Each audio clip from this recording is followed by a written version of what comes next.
Guys, I hope it's in focus. I can't really see that far away, that's the only thing, even with my glasses on.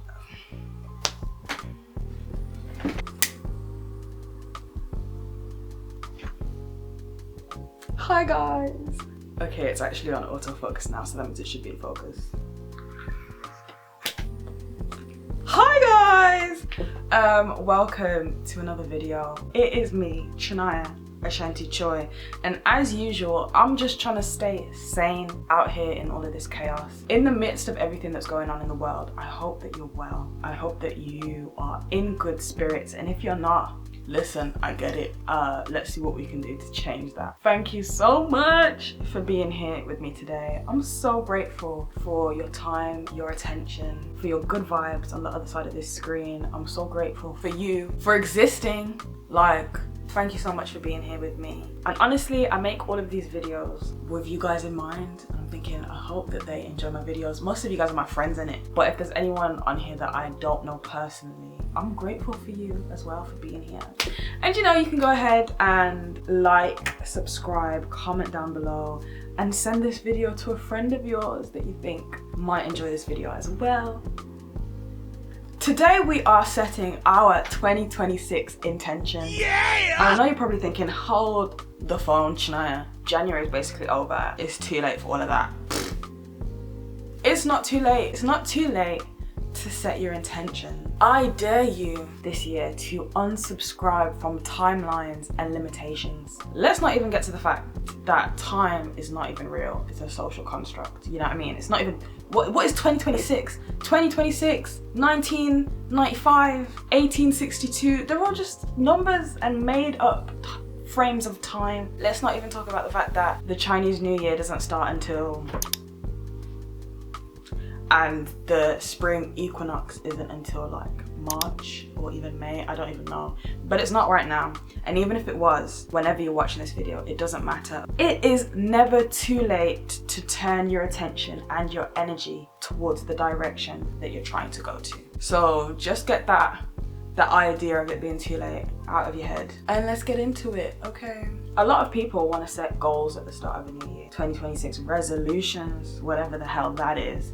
However, I choose to follow the approach of setting intention. What are intentions? I hear you asking. Intention is a mental state in which a person commits to a course of action, aim, or purpose. So, goals are very limited. They're very structured, like I want to do whatever, or I don't know, whatever the F, okay, whatever it is. My goal is to be vegetarian or something like that. Whereas intentions are very mind state, energy oriented. Where are we putting our energy towards? And that is the route I like to follow when it comes to elevating yourself and doing something new. Before we continue with the video, let's just take a moment.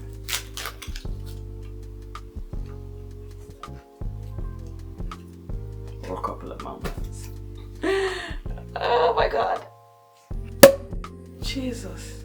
Let's just take a moment to celebrate. You know what I mean? I feel like when I set goals, or I manifest, or I have a vision of something that I want to do, I always start it by flipping celebrating and accepting the fact that it is done. Just the fact that you have decided to set intentions about this next cycle of life is an accomplishment. It's an accomplishment and a celebration, especially when so many people are just mindlessly going through the next year without even thinking about what they're doing and just going through the motions. So cheers to you. Cheers to this next new year, to all of the new experiences you're about to experience, to another day of life.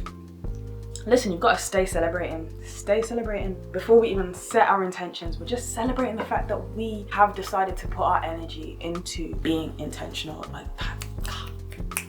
That is such an accomplishment. If you want, you know, get yourself something fizzy, or make yourself a nice cup of tea, a cup of coffee, okay? And celebrate with me. Okay, cheers. This video is less about the specific things that I want to get done this year and more about tools and frameworks of thinking that you can use to set intentions for the next year. What are my intentions for 2026?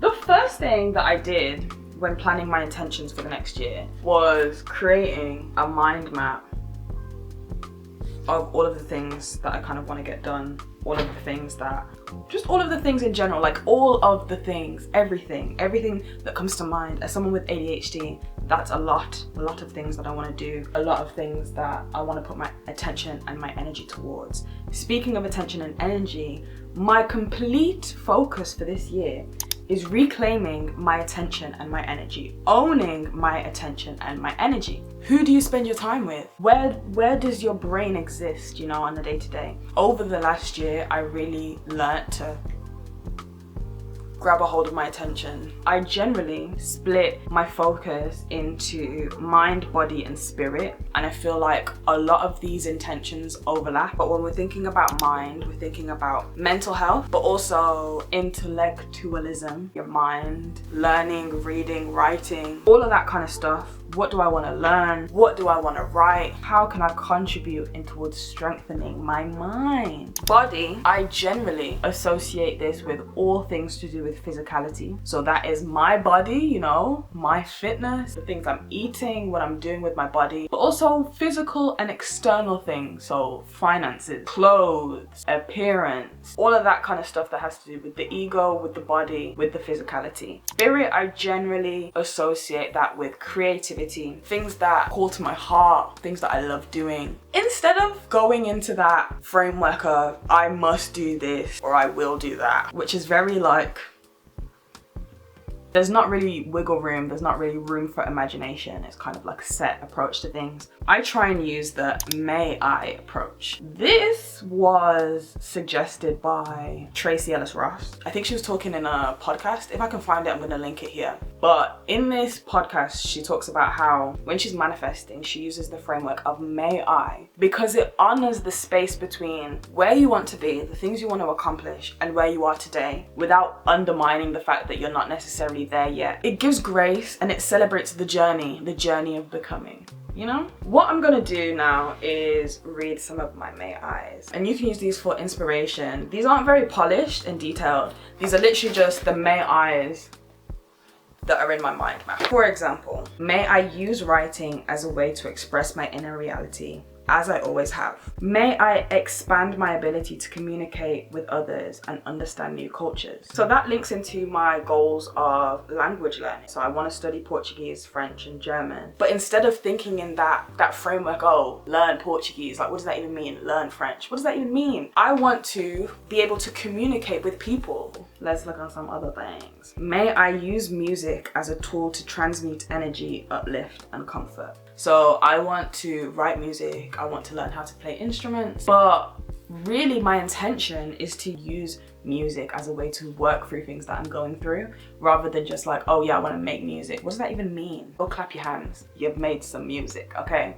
I really want you to like dig deep and think about what needs you're fulfilling with the goals that you want to set. You have to know what you want in order to get what you want, my love. And then obviously from this mind map, you can go ahead and break things down more, make things more specific, neaten it up a little bit into specific goals. I encourage you, try and not think about things in such a linear way where the things that you want to do are kind of put into a box, because that's how you kind of make yourself feel like you've failed. Failure is not really part of the equation when it comes to elevating yourself. It's about growth, and growth isn't linear. Hate to break it to you, growth is not linear. Setting your intentions, sorted. I feel like if you have any questions about that, let me know. I'm very much a intentional girl. So a fun thing that I do every year is, number one, to go along with my intention settings, I make mood boards. So I make mood boards on Pinterest. I usually do it at the beginning of the year and on my birthday, which is June 30th, which is the middle of the year, coincidentally. And in the middle of the year, I readjust my intentions, right? So these intentions that I've set, they are generally like life intentions, so they won't move as much. But depending on where I've gotten and how the course of the year has gone, I will change my intentions on my birthday and kind of like reevaluate where I am. Usually, I do this every month, okay? Low-key every week, and I set my intentions every day. Next thing that I do, other than setting my intentions and doing my mood boards, I make a bingo card. If you are the type of person that does like to make specific goals and like specific tangible things, like, oh, run a marathon, I think the bingo card thing is a fun way to incorporate in It is late, guys, and you know, I am drinking Prosecco. I think bingo cards are a fun way to incorporate that without the whole detrimental, I hate myself vibe that New Year's resolutions give. So I'm gonna show you my bingo card from last year. I pretty much did everything on my bingo card. I think the only things that I didn't do were getting my teaching English as a second language qualification, start going to therapy. I didn't start going to therapy, but I have adopted a more holistic approach to my life, which has been like therapy to me. So, does it count?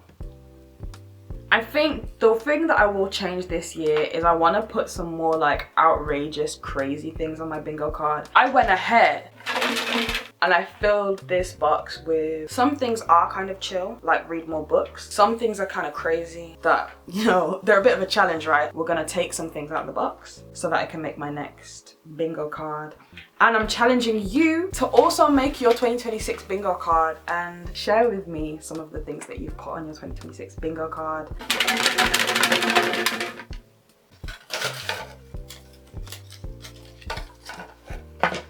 Okay, so the first thing, can you even see that? Anyways, it says hit 100 subscribers. So that is my goal for 2026, okay? So you know what you gotta do. Please. Okay, next.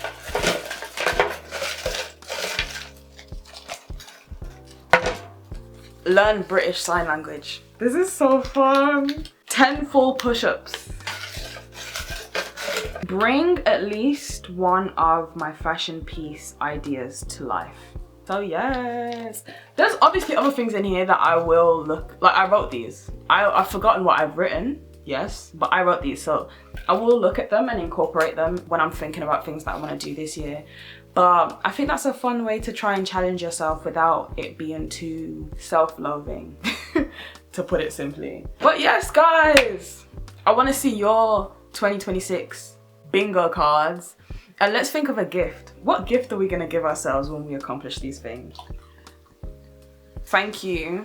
Thank you for spending time with me here today. We're just trying to stay sane out here. We're just trying to make it through. And I'm so proud of you for making it through each and every single day. It is such an accomplishment. When you make your tea in the morning and make your hot drink in the morning, just speak gratitude into that cup before you drink it and just be grateful that you're here today. Sometimes we don't want to be, trust that, but you are, and I'm so grateful that you are.